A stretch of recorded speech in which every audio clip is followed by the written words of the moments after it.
Jacked Up Review Show. It's a Jacked Up Review Show. Jacked Up Review Show. It's a Jacked Up Review Show.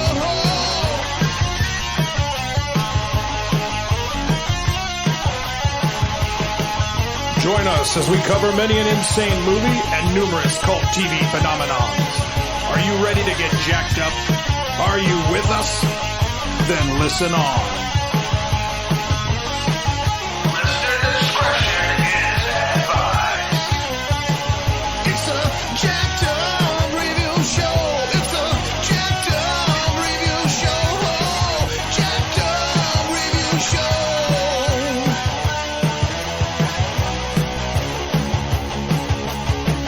It's a Jacked Up Review Show.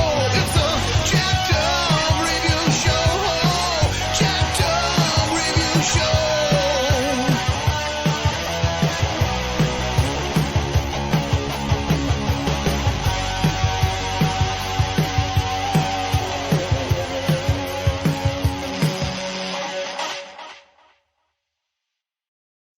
Alrighty, Matt Litwin returns with full gust.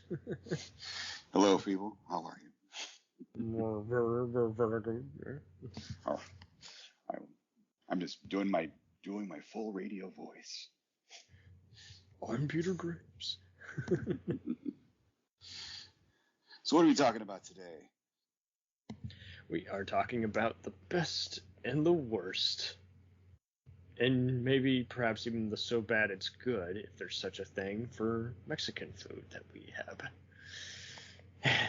involved ourselves in over time. Various chains, a few local ones we'll mention, but yeah.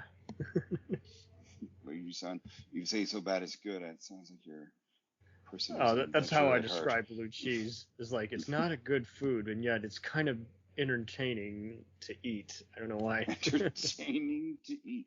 Well, it does have a certain foot quality to it, but I like it with wings. So it's just, everything's got a place. But so Mexican chain restaurants. See, here's the thing, and I don't want to just start right off into snob territory, which is what this is going to sound like, and I can't avoid it. But living in California, the idea of a chain Mexican restaurant, going against all of the taquerias around here is would be kind of a stretch. So, but I'm going to dig deep through my childhood and find and various road trips and other times I've taken my gastrointestinal tract and put it at risk.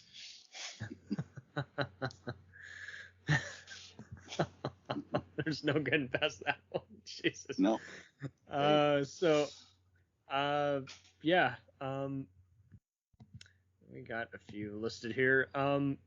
So did it all start with Taco Bell?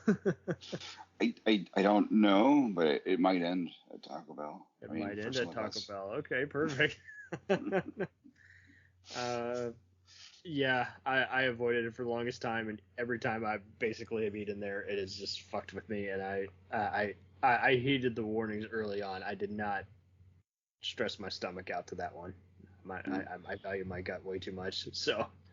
Yeah, I think everything about Taco Bell is really the quantity of the sauce that you put onto whatever made up Mexican. It's definitely food. the sauce, but fuck, I don't even think that those beans or cheese are even real. There's something in them.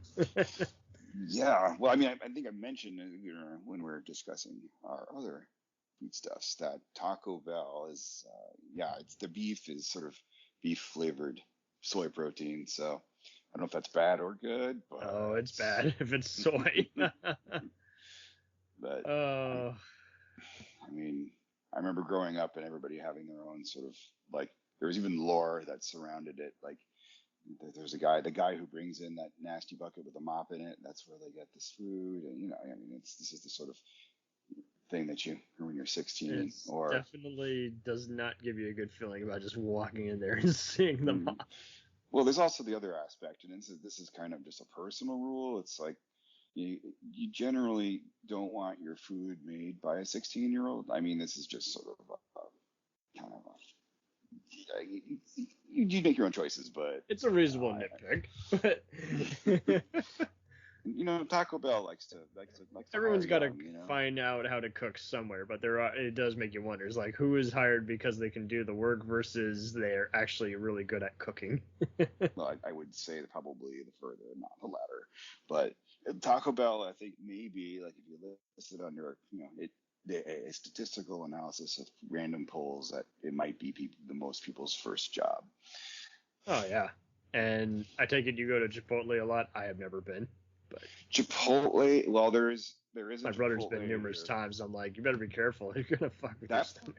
That place actually, to be perfectly honest, in spite of its expense and all of its froofiness, as I think I'm batting like 9 out of 10 for After Effects of various degrees. So like eating it during a work day, not recommended. No. And see, when I saw the reports of people who were going there just like day in and day out, I was like, oh my god. How do you do it?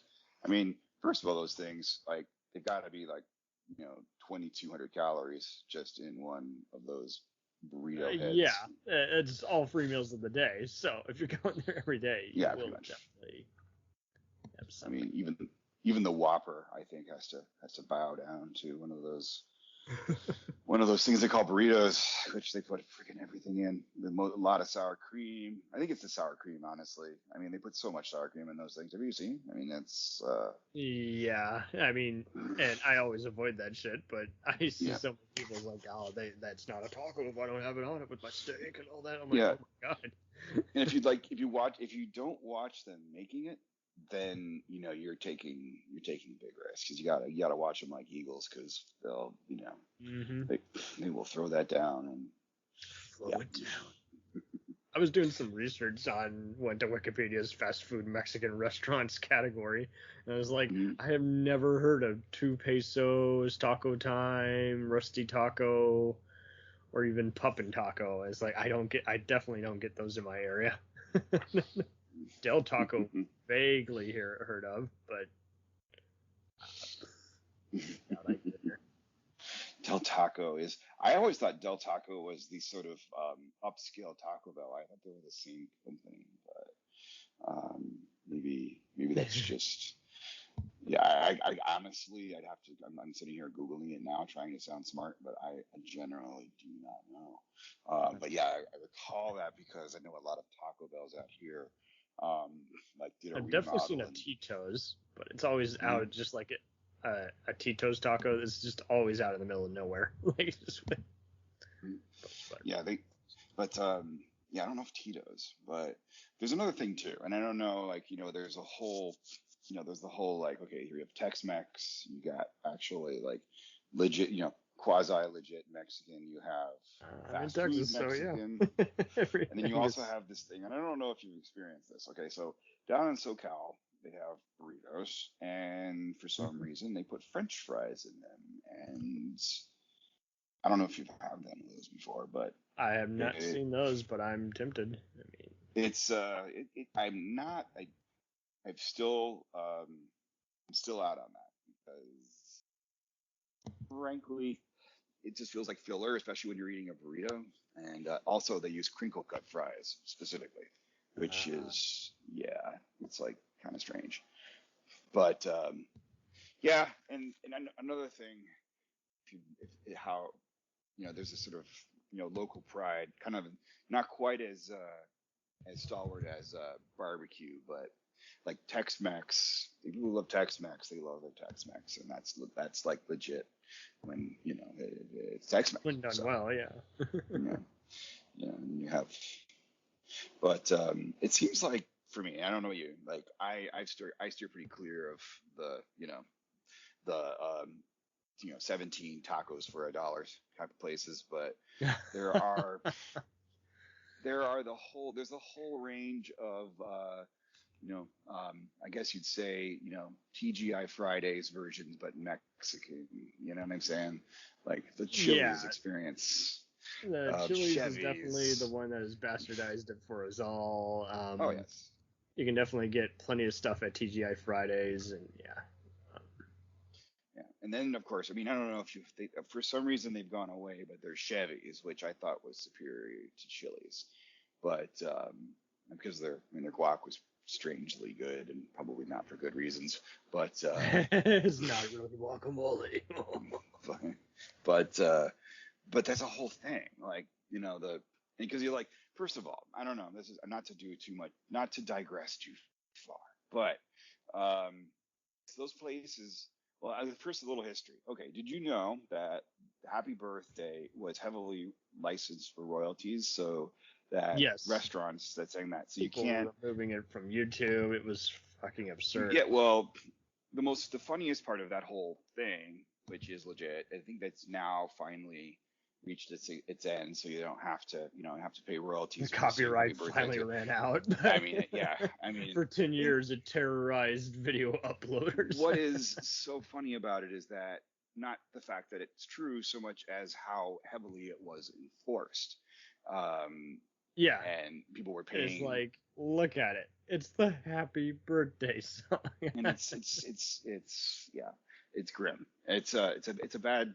There's a whole mess of subtext which we don't have time for, I suppose. But the part that I wanted to touch upon is that the Mexican restaurants, because they somehow get associated with the place you go with, you take a coworker out for their birthday who you don't necessarily know all that well, and you always inadvertently get waiters to sing their own sort of corporate version of Mexican Happy Birthday. I don't know if you've experienced this before, and it's always bad, and it's always sort of, it's they somehow make a birthday song that's even more cloying than Happy Birthday.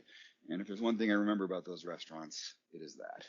And there's usually a sombrero involved that's probably been worn by 100 different people before you. And yes, so yeah,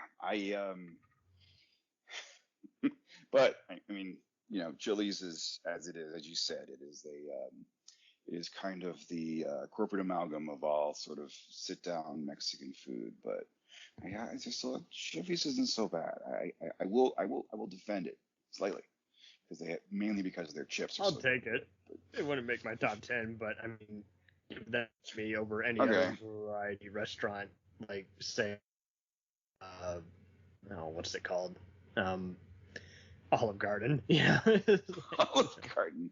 Yes. I mean, because you have all you can eat. Because they don't have all you can eat breadsticks, so fuck that.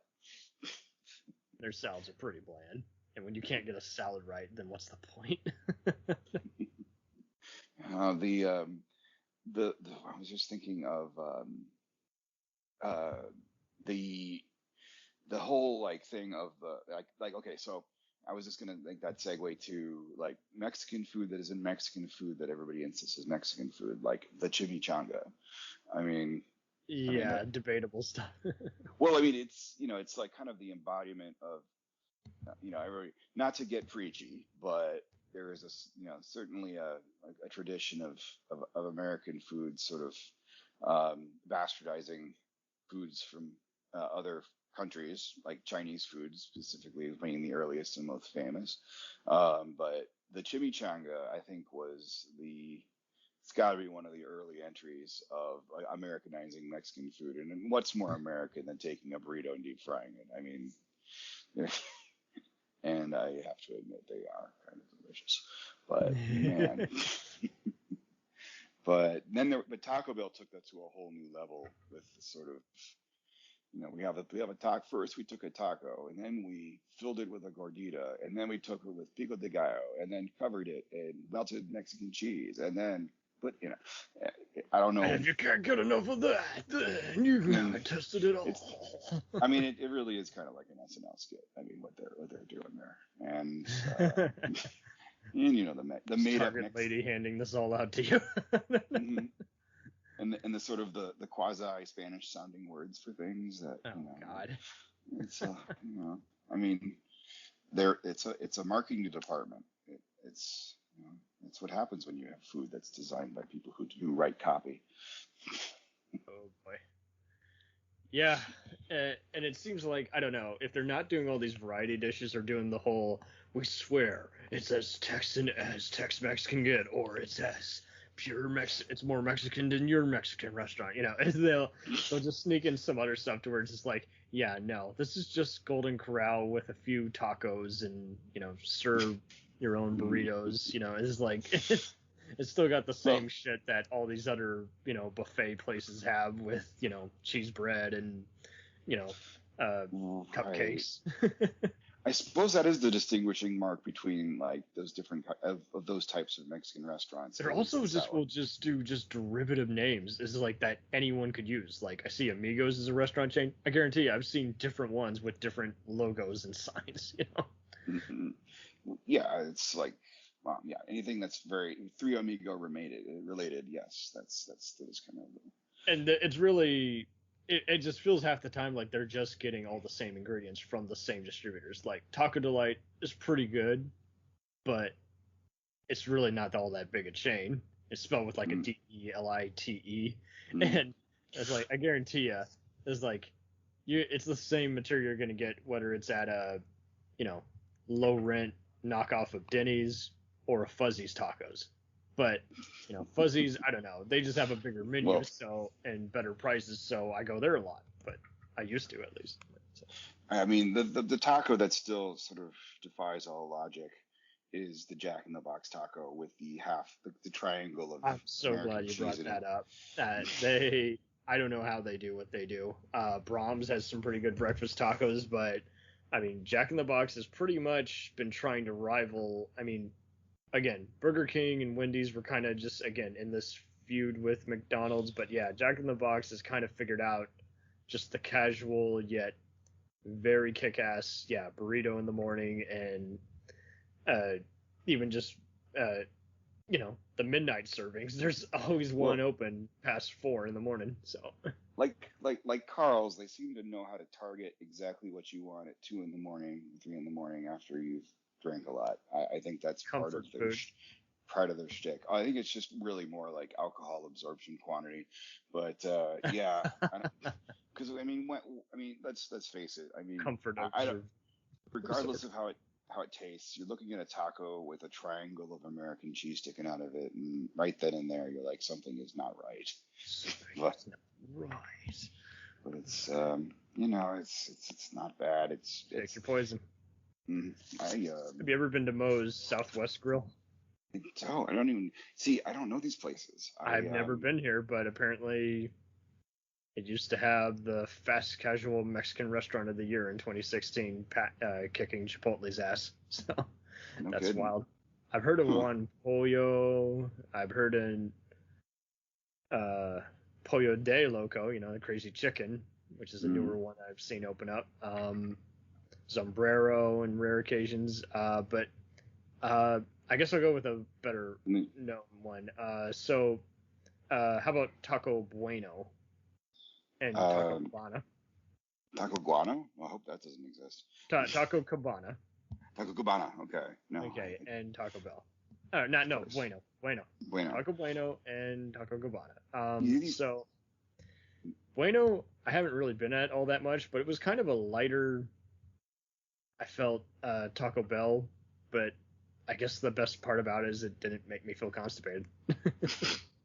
Usually it's the opposite, but hey, who am I judging? There's here we have so in Cali, I mean the legit places here. I don't know, have you ever heard of El Torito? I have not. That's a West Coast thing. But the West Coast, baby.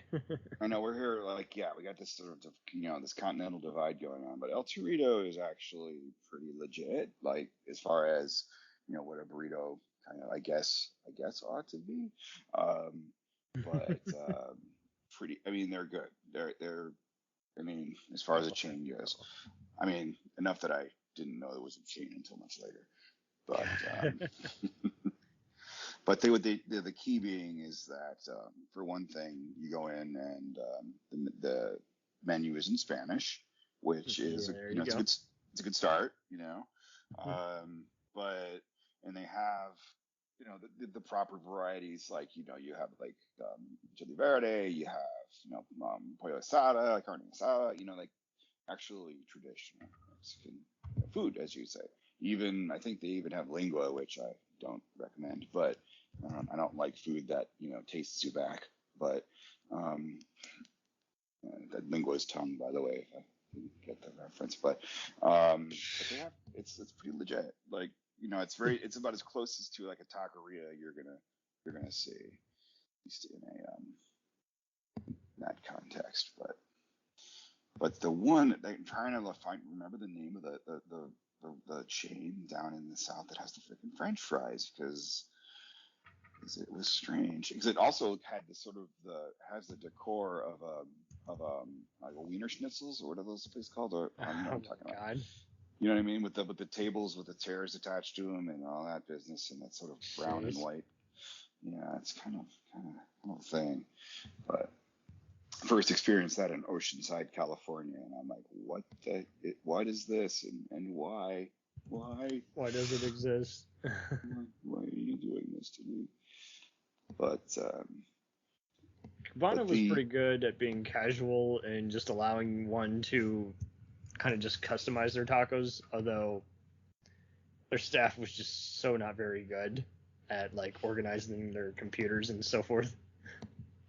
Cabana, I think is that a you could do a drive-through, you could do a dine-in, but it was very annoying because basically I would go so far in advance, and it just got very annoying having to see, it's like, well, the whole point of me ordering online is I can come here and pick it up. So I guess depends on the one you go to. But yeah, very salty, very cool, very, you can do, it's basically Subway for tacos. You can do bean and bacon, which I totally recommend. Bacon on a taco. Okay, it's bacon. I must try it because it's bacon. But Taco Diner was another one that I don't think is that big a chain, and I guarantee you could definitely get probably some tacos or Tex-Mex at like maybe a BJ's Brew House or Cheesecake Factory. Just maybe one of those barbecue places. I mean, I have to admit, like, maybe Panera's. Early in life, I would without any compunction make the old El Paso taco mix with the, like, you grind in the ground beef, and I mean, it's basically like just as notch above Taco Bell in your own home, but you're using real meat. But it's like, yeah, that little flavor packet that's pretty much all salt and MSG. But that seems to be a basis for a whole like type of tacos. I mean, because I don't know if you, I don't know what kind of cafeteria food when you were a kid had, but like when it was taco day, that's what you got. And got to admit, that was the best day. But anyway, I digress once again. But we clearly have a taco chain cultural divide here, being between Texas and California, as is there always is the cultural divide between Texas and must California. Be a bit slapping more. Yep. Mm-hmm. But here we have pig taco, which isn't at all suggestive. All good. I recall when pink taco came out, the suggestion was very risque, because if you're gonna have a taco store, you got to name a pink taco, because we're perverts. So yeah. Perverts.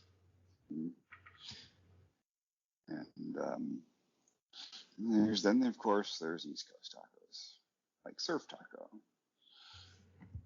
Surf taco. From Jersey. Is there any Christina's in your area? Looks like no chains beginning. I don't think I know Christina's. All I know is Christides, but that's not quite the same thing. Christides. You don't know Christides? It's like It was like the convenience store that actually had their own Convenience food. store. No, it literally was like a convenience store, kind of in the era of early 7-Eleven days, that had their own like food thing. And amongst Mexican food was amongst all of their other various things that probably ought not to be eaten. Yes, like various food pies, like beef pies and yeah, well, anyway. But Christie's, I don't think they're around anymore for their best. But yeah, the surf taco is weird because it's East Coast. It's decidedly East Coast with pride, and it's from New Jersey. And I don't know what's going on with that because it's not really tacos. It's not really a taco on the inside. What? On the outside. Well, they put stuff in there. I'm pretty sure they have a cheesesteak taco, which is odd. And yeah, you know, because it's It sounds like this has been very perplexing to you. Like it's just yeah, for it to be even exist, you're like, this exists. Yeah, because I mean, okay, as I said before, like to be fair, I think your knowledge of the the fast food, bag o tacos and burritos or what have you is just like I remember I grew up East Coast, so East Coast, baby. Totally culture shock. If we're talking about pizza, there would be a whole thing. But like, getting Taco Bell, because it's like you literally just empty your ashtray and get as much of those cheap ass food that you can from whatever you can, whatever how many pennies you can pull together. But and that's my memory of chain tacos, chain Mexican restaurants. And it was not until I came out here to SF where they have taqueritos, and so there's not much, Taco Bell as a place, but it's downtown and kind of not amongst like the Mission. It's because a Taco Bell wouldn't be able to compete there. But then again, down in town, you have like Chipotle and all the other like famous change, like 365. Maybe they don't have that out there, but that's the really frou-frou ones that have things like the chicken Caesar taco burrito, which I don't know what that's all about, but this is California. This is what happens to California. You just make food that just isn't what it is. The fusion, the thing. It's in the front, kind of like their pizza, but it's a whole. That's for a whole other day. Pizza.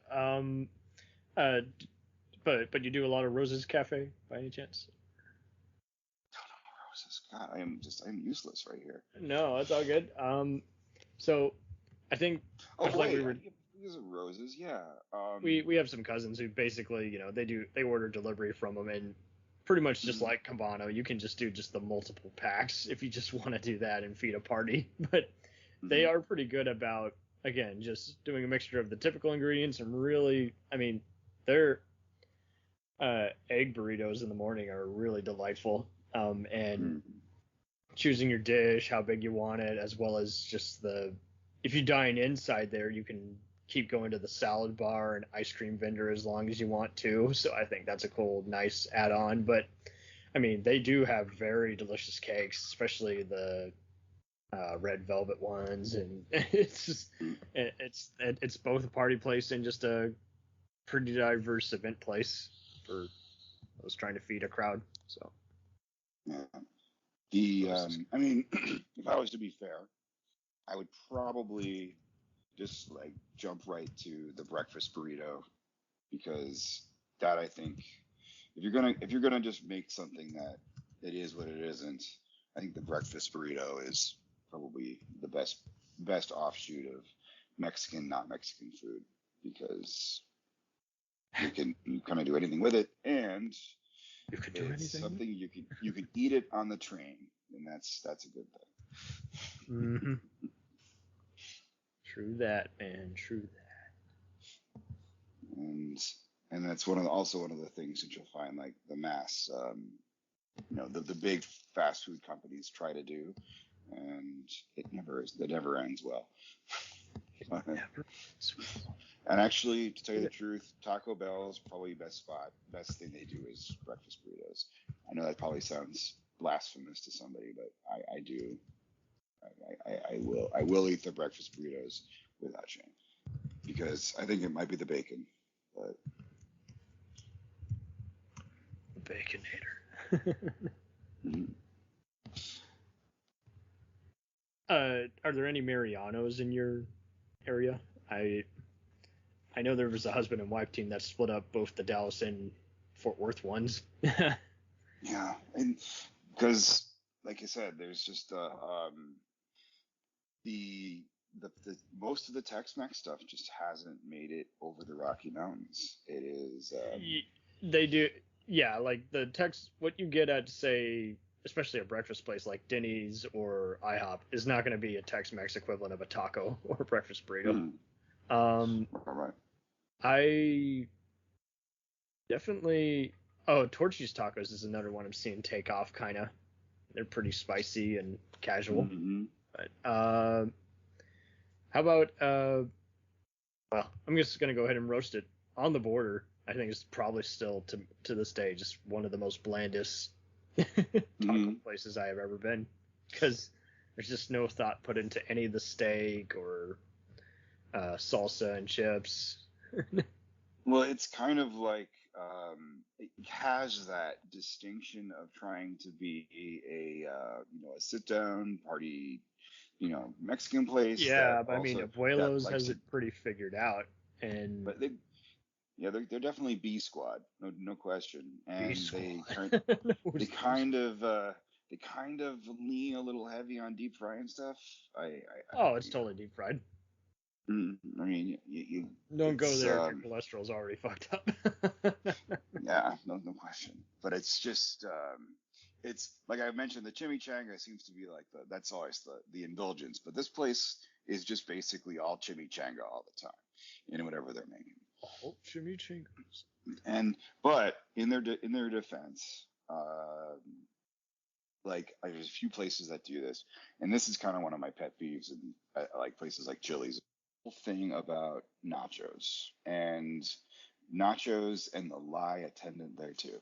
So so when you go to like Chili's or basically I mean actually a lot of sports bars do the same thing, but it's like a pile of chips and then some chili on top with what have you, maybe sliced jalapenos. But if you look at it and think about it in terms of surface area, this is the way you get the minimal amount of topping on the maximum amount of chips.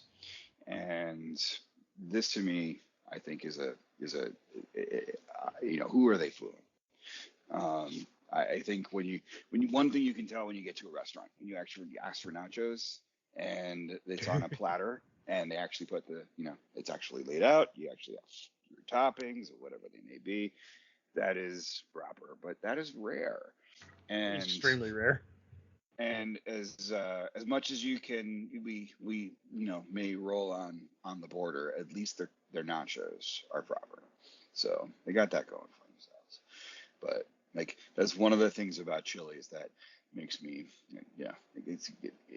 it's just so if somebody orders nachos, I'm just at the table and there's always like somebody's gonna order nachos at a party of 8 or more. I'm just like, why are you gonna pay $10 for that? It's a lie. I'm just saying this as a public service announcement to anybody who's out there listening. It's a lie. But I think that if you're gonna go full on like arterial sclerosis, are you familiar with El Torito? Not El Torito. Oh gosh, I shouldn't have brought it up because now I can't remember the name of the place. Where's the location? They're all over the place. They're all over the country. Right. It's not El Torito because they just talked about El Torito. but it's very much there. Every single one of them have that same sort of. It looks like a La Quinta, but it's a restaurant, and the whole Adobe thing, and again, they actually one of the other places that actually has proper nachos, and another place where they have their own birthday sign, and just take your legal you can get.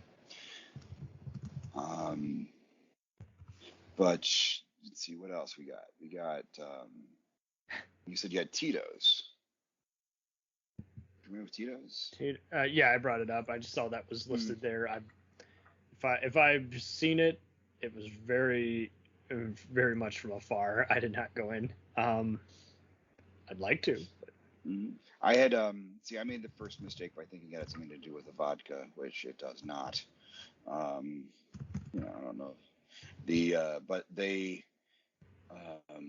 have really good enchiladas. It's just like, you have the sort of beanie, sort of tortilla-y stuff just sort of floating around in that enchilada sauce, and it's just right now making me hungry thinking about it. The timing of this is always around supper time for me, so yeah, talking about food's just tough. Oh yeah, baby. But I'm trying to think of other ones out here that you might know across down there in Texas. Well, I mean, if you think about it, even the customize your own place like McAllister's Deli or Schlotsky's can basically, I'm sure you could put together a taco dish if you wanted to, but I'm not sure. I'd have to go there more often. There's a whole subsection of Mexican related foods that show up at sports bars. I mean, that's a given. Nice one to go back to the nachos. Ooh, but what about Freebirds? Freebirds? Yeah. I'm so sorry. I don't. None of this. Oh, good. I've never been, but it's apparently pretty much like Twin Peaks and Hooters. So. Yeah, it sounds Texas style. But any place that actually serves, meat in its actually original form, not in some sort of ground or amalgam format. I mean, that's that you're already talking about. That's a better choice. Because that sort of ground up stuff. I am. That is kind of the allure of a place like Chipotle, but do you realize that everything else that goes on there? But I just wish I could remember, because there's and let's face it, with every successful chain of Mexican restaurants, there are the knockoffs, and just like Chili's and Chevy's. I'm trying to think of other examples of B Squad talking places. B Squad. So, For sure.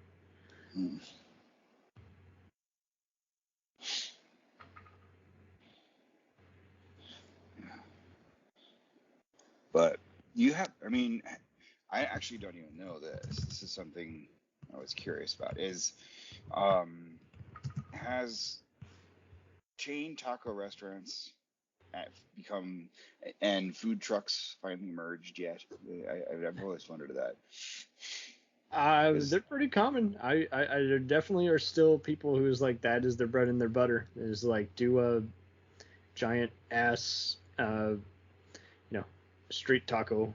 Mm-hmm. But I'm wondering if there's been the chain. I mean, obviously everybody's got their food trucks, but whether or not there's any they've got it into the chain, because the taco truck is always this kind of part of life, especially if you work in construction. Oh yeah. But it's like you need one of those. It's like for the longest time I was guarding this one private factory, and I would just always try and make it a habit of just going to the nearby Home Depot, and not Home Depot, Oh, just one of those other No, I got you. No, Uh, absolutely. one of those other places and getting just a hot dog. It's like, damn, it's damn good stuff. But But they have some of the best taco trucks seem to go around either building supply stores. Home Depot, that's what it is. Yeah. Yeah. Like I mean, they'll have plenty of hardware working environments. Is like that's all you need right now. Just go outside. That's your lunch. Maybe your dinner. And and it's like cheap and good, and I would say closest to like actually legit Mexican food, as opposed to like the Taco Bell, with the Cool Ranch flavor shell. You remember that when they did the Doritos thing? I don't know if they still do that, but wow. I mean, it even pops up in some of their ads, so I wouldn't be surprised. It's that to me right there is kind of like it's like the proverbial slap in the face to Mexican food. But yeah, and I first saw those ads, they cracked me up because in itself Doritos are they're the ultimate in sort of processed food chip snacks because they're covered in that Dorito dust, which what is that? But to make that into a taco, which is already of questionable contents, I mean, you might as well spread easy cheese on it because, right, there ain't nothing natural going on in there. And they did the volcano taco. That was the super hot spicy Dorito thing with the dust. I think those might have been discontinued due to, and again, to one of the many foods that brought gastronomical distress. But Oh boy, yeah, it's you got to take chances. gotta take chances. Can't have it any other way. But I mean, it is they have to admit one thing about Taco Bell is that they will come up with something bizarre, as and something, and it's always something involving beans, tortillas, cheese, always and the mystery beans. and mystery meat, and it's amazing. I mean, you gotta hand it to them how many various different concoctions you can make with these very simple ingredients. I mean, ostensibly simple. Excuse me, because we really have to, there is no idea. There is no mention or understanding of what that bean stuff's made out of, because I have no idea. But it doesn't taste like beans. But yeah, so and amazingly every year there's a new ad campaign for the something in a something. Usually a hard taco and a soft taco and a hard taco with various layers of cheese. Pico de gallo. Don't forget, it's pico de gallo, has to be in everything, and that sort of almost cheese. Almost cheese. It's cheese-ish. Not quite Velveeta, but it's not quite cheese. It's somewhere. But I mean, it is. I also want to repeat. It is unfair to be talking about fast food tacos because this. It is. I am so hungry. I would eat Taco Bell. Have you? Fair enough. Have you ever had? So you're talking. Did you mention Moe's yet? I have not. Should I? See, there's they're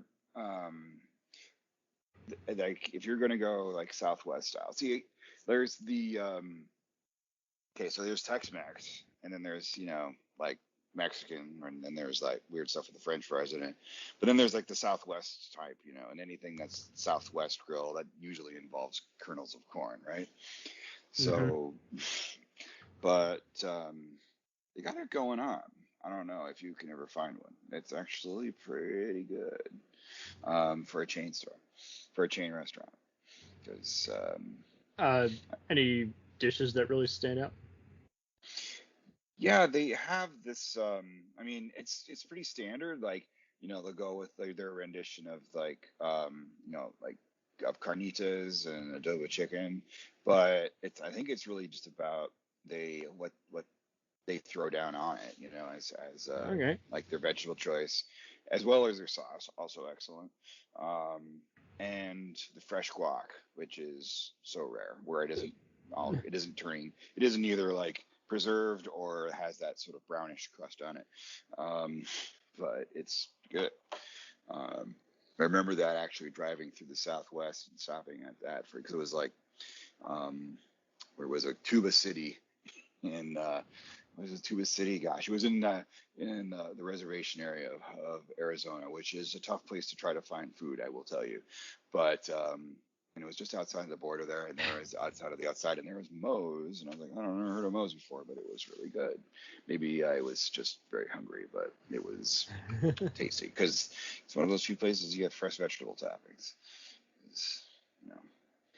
But Moe's, man. But it's very. I think it's pretty close to. I mean, the only thing I would really compare it to would be, I guess, Pollo Loco. I guess. Pollo Loco. Okay. I would just say that their selection is better, fresher stuff, that sort of thing. But I mean, as opposed to the other side of the coin where you have, Jack in the Box and Taco Bell. Jack in the Box, to me, I think of Jack in the Box more of, not so much the tacos, but the smell your car has the next day.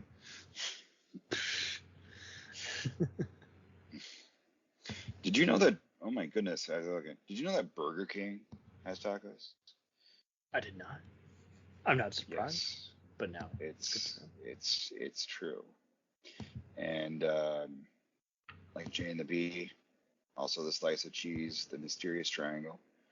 But I mean, okay, so think of the Whopper. Think of this sort of cardboardy texture of that recycled cardboard plus meat essence into whatever they are.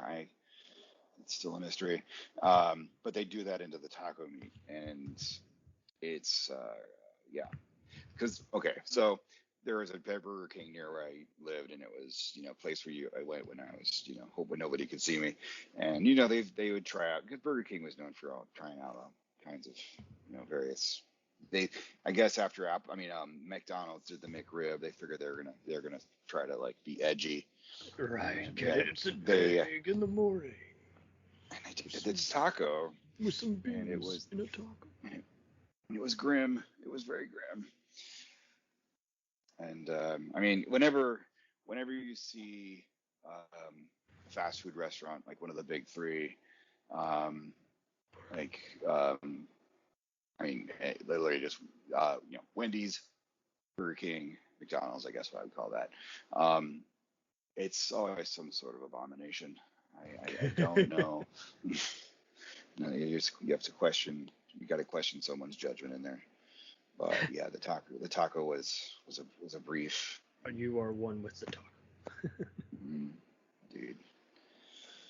Well, thank you ever so much for being on here. I will be sure to check out Moe's. I'm surprised it's not related to any one of the Stooges.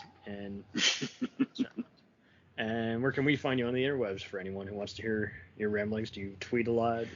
I am a little known person, but that's changing. That will change, I swear. It will change. Look out. Alas, I am just a poster. So, but as of now, he's just a poster. I am, careers growers or something. I don't know. But cheers. It was good to talk about Mexican and various Mexican-related foodstuffs, and I hopefully get to see you again. Likewise. We'll return after these messages. Hey, feeling down? Feeling low? Not enough podcasts about movies in your life? Why not try They must be destroyed on sight. the new Podcast Cure-All? Sure to get you right with the world and on a path to better living. We have exploitation, we have Italian horror, we have zombies, we have slashers, we have crime films, we have spaghetti westerns, we even have sci-fi and sex comedies. So take a dose of They must be destroyed on sight. As Needed and let the hosts, Lee Russell, Daniel Harper, Paul Romali, and the odd guest host cure what ails you. Warning, may cause atrophy, African consumption, black fever, bone shave, chin cough, colic, cramp colic, dropsy of the brain, elephantitis, grocer's itch, jaundice, mania, miasma, mortification, palsy, Pott's disease, rheumatism, scurvy, St. Anthony's fire, summer complaint, and worm fit in some people. Consult a physician before listening.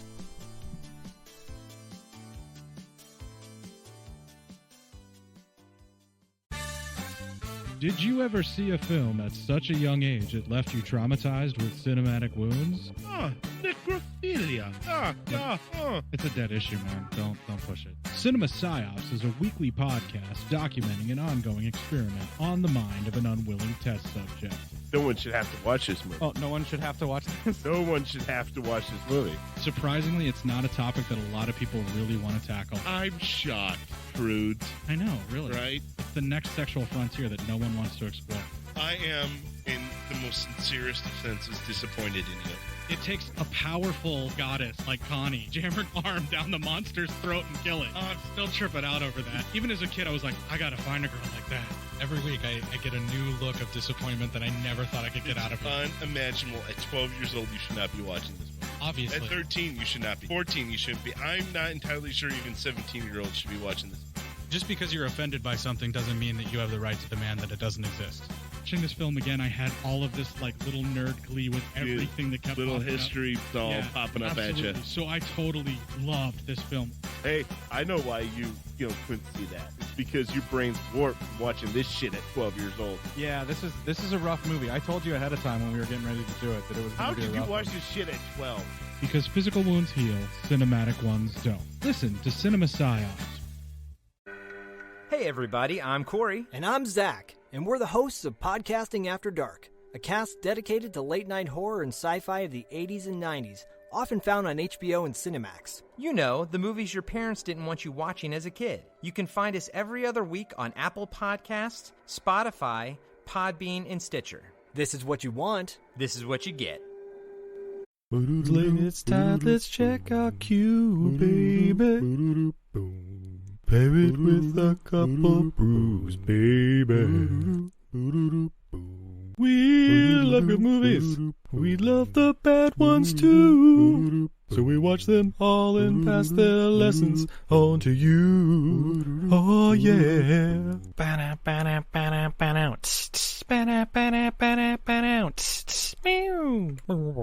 Everything I learned from movies helps to make life a little bit groovy. Whether one last plot holes or gratuitous movies, it's time to get busy with your friend Steve and Izzy at eilfm.podbean.com.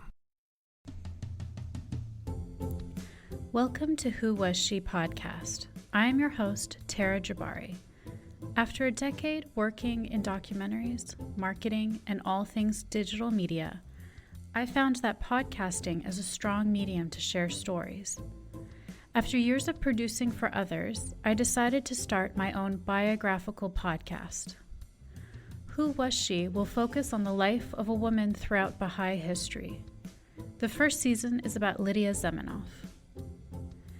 Lydia's story explores the subjects of the power of language and faith. Her father invented the universal language Esperanto, and she came from a Jewish family and became a Baha'i. She grew up during World War I and was killed during World War II in a concentration camp, despite heroic efforts to save her life. How can one person's life intersect with so many others, connect across borders, and inspire a biography which inspired this podcast? Over the next few weeks, I will share her story with you and the lives that were most affected by her and those who affected her life as well. They include her father, Ludwig Zemenoff, her spiritual mother, American journalist Martha Root, and the Baha'i German soldier Fritz Mako, who worked for the resistance undercover while having to serve the Nazi Party. I want to thank the author Wendy Heller and George Ronald Publishing for their blessing to let me use Heller's biography, Lydia, the life of Lydia Zamenhof, daughter of Esperanto, as a main and instrumental resource for this podcast. So please subscribe and learn about this amazing woman who traveled through 3 continents in an effort to bring unity through the power of language. You can also find more information on our Instagram, Facebook, and Pinterest at Who Was She Podcast. Music was composed and performed by Sam Red. I am your host, Tara Jabari. Join us next time as we begin our journey about Lydia Zamenhof.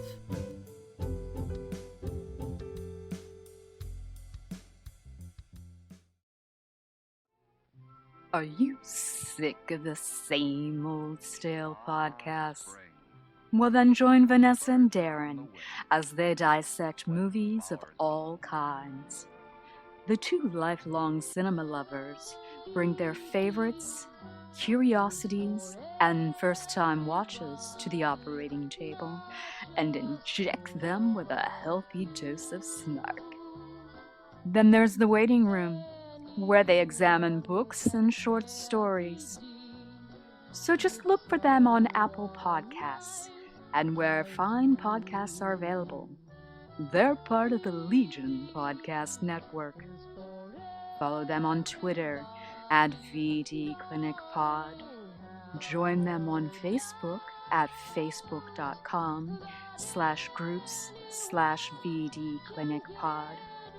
Or email them at vdclinicpod@gmail.com. They're ready to cure what ails you. And still, they just might be a little contagious. Hi there. It's Heather from the Watching Netflix Without You podcast. Did you know that there are over 1,200 Netflix original feature films and documentaries? And that number is only growing. So I've made it my mission to watch as many as I possibly can. Then, with a delightful guest or guests, disclaimer, more often than not my brother Ryan, we spend an episode rating, reviewing, and discussing a film at length.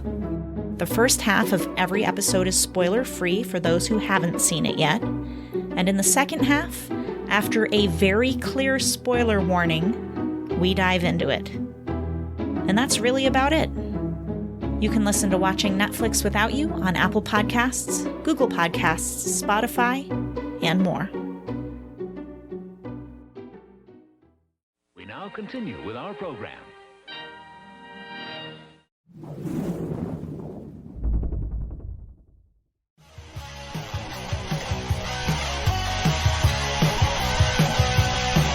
Follow us on the web on Facebook, Twitter, and Instagram. The podcast is available on Podbean, Spotify, iHeartRadio, Anchor, Apple, and anywhere else podcasts are available. Feel free to review our show and leave comments on any of those sites. Thanks a million for listening. It's a jacked up review show.